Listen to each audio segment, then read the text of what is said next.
Government ದುಡ್ಡಲ್ಲಿ 500 ಕೋಟಿ ಖರ್ಚು ಮಾಡಿ ಒಂದು CM camp house Andhra Pradesh Vizag ಅಲ್ಲಿ ರಿಷಿಕೊಂಡ ಅನ್ನೋ ಪ್ಲೇಸ್ ಇದೆ.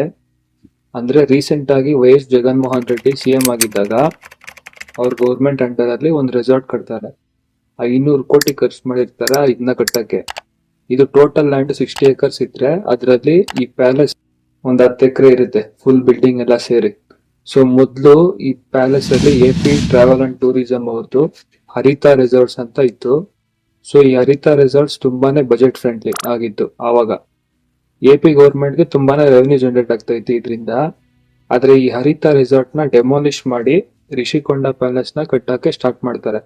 ಯಾವಾಗ 3 ಇಯರ್ಸ್ ಬ್ಯಾಕ್ ಇದು ಸ್ಟಾರ್ಟ್ ಮಾಡಿದಾಗ. ಅಂದ್ರೆ 3 ಇಯರ್ಸ್ ಇಂದ YS Jaganmohan Reddy government under ಅಲ್ಲಿ ಈ ರಿಷಿಕೊಂಡ ಪ್ಯಾಲೇಸ್ ಒಳಗಡೆ ಯಾರೇ ಆಗ್ಲಿ, ಅಂದ್ರೆ ಲೋಕಲ್ಸ್ ಆಗ್ಲಿ ಇಲ್ಲ ಇವ್ರ ಮೀಡಿಯಾದವ್ರನ್ನಾಗ್ಲಿ ಎಂಟ್ರಾಗಕ್ ಬಿಡ್ತಾ ಇರ್ಲಿಲ್ಲ. ಅಂದ್ರೆ ಒಳಗಡೆ ಏನ್ ಕನ್ಸ್ಟ್ರಕ್ಟ್ ಮಾಡ್ತಾ ಇದಾರೆ ಇಲ್ಲ ಒಳಗಡೆ ಏನೇನು ನಡೀತಾ ಇದೆ ಅಂತ.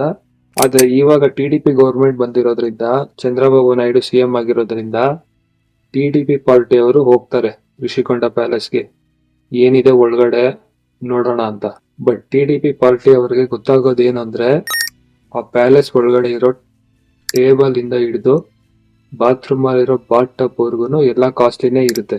ಬಾತ್ರೂಮ್ ಅಲ್ಲಿರೋ ಒಂದು ಬಾತ್ ಟಬ್ ಆಲ್ಮೋಸ್ಟ್ 30 lakhs, ಬರೀ ಒಂದು ಬಾತ್ ಟಬ್. ಟೋಟಲ್ ಆಗಿ 500 ಕೋಟಿ ಖರ್ಚು ಮಾಡಿರೋದು ಅಂದ್ರೆ ನೀವೇ ಅರ್ಥ ಮಾಡ್ಕೊಳ್ಳಿ ಇನ್ನೆಷ್ಟು ಲಕ್ಸುರಿ ಇರಲ್ಲ ಪ್ಯಾಲೇಸ್ ಒಳಗಡೆ. ಯಾಕೆ ಇದು ಇವಾಗ ಕಾಂಟ್ರವರ್ಸಿ ಆಗಿರೋದು ಅಂದ್ರೆ ಇದು ಕಟ್ಟಿರೋದೇ ಗೌರ್ಮೆಂಟ್ ದುಡ್ಡಲ್ಲಿ. ಅದ್ರಲ್ಲೂ ಇದನ್ನ CM ಕ್ಯಾಂಪ್ ಆಫೀಸ್ ಮಾಡ್ಬೇಕು ಅನ್ಕೊಂಡಿದ್ರಂತೆ. ಅದೇ ಒಂದ್ ವೇಳೆ YSRCP ಗೌರ್ಮೆಂಟ್ ಬಂದಿದ್ರೆ. ಆದ್ರೆ YSRCP ಗೌರ್ಮೆಂಟ್ ಬಂದಿಲ್ಲ.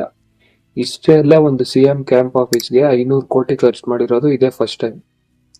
ಇವಾಗ ಪ್ರೆಸೆಂಟ್ ಇರೋ TDP ಗೌರ್ಮೆಂಟ್ ಅವರು ಈ ಪ್ಯಾಲೇಸ್ ನ ಟೂರಿಸಂಗೆ ಯೂಸ್ ಮಾಡ್ತಾರಾ ಇಲ್ಲ TDP ಗೌರ್ಮೆಂಟ್ ಆಫೀಸ್ ಕನ್ವರ್ಟ್ ಮಾಡ್ತಾರಾ ಅನ್ನೋದು ಇನ್ನೂ ಗೊತ್ತಿಲ್ಲ.